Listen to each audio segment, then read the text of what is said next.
Egy Sudjana laporkan Roy Suryo. Dia selalu menghina. Kuasa hukum Egy Sudjana, Elida Neti, menjelaskan soal laporan dugaan pencemaran nama baik yang dilakukan kliennya terhadap Roy Suryo dan pengacaranya, Ahmad Hozinuddin. Laporan terhadap Roy dan Ahmad tidak ada hubungannya dengan kesepakatan damai, Restorative Justice, yang diberikan Presiden ke-7 RI, Joko Widodo terhadap Egy Sudjana dan Damai Hari Lubis. Kami melaporkan tidak ada hubungannya dengan Restorative Justice. Karena dia, Roy Suryo, bertanggung jawab dengan omongannya.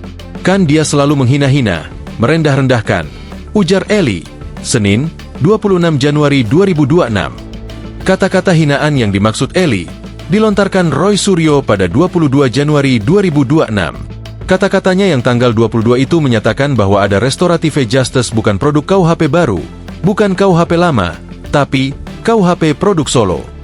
Yang Solo bisa membeli seorang pejuang menjadi pengkhianat. Jelas. Eli mempertanyakan maksud dari kata membeli yang disampaikan Roy Suryo. Ia menilai kata-kata itu menghina kliennya.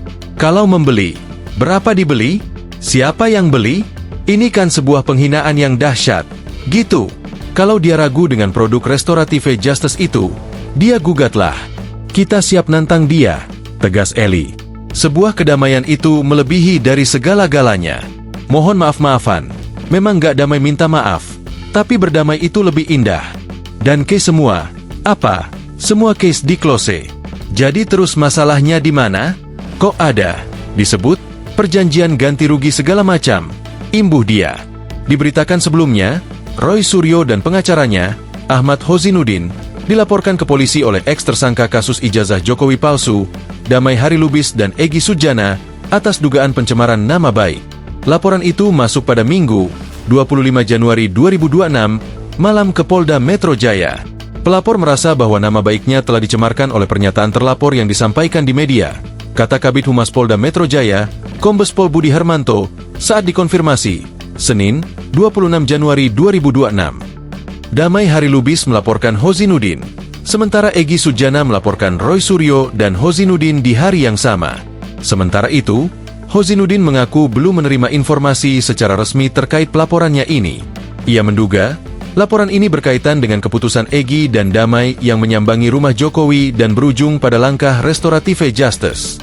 Menurut Hozinuddin, Egy dan Damai adalah pengkhianat karena meninggalkan tersangka lainnya.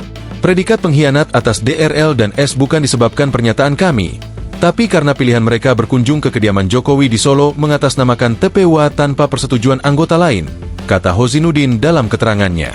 Pengkhianatan juga dilakukan terhadap 3 tersangka lainnya pada klaster 1, Rustam Effendi, Kurnia Triroyani, dan Rizal Fadillah, yang dipecat dari TPUA, Tim Pembela Ulama dan aktivis. Menurut Hozinuddin juga, ancaman hukuman yang menjerat mereka yang berada di bawah kurun waktu 5 tahun tak bisa diselesaikan dengan langkah Restorative Justice. Download Tribun X sekarang, menghadirkan lokal menjadi Indonesia.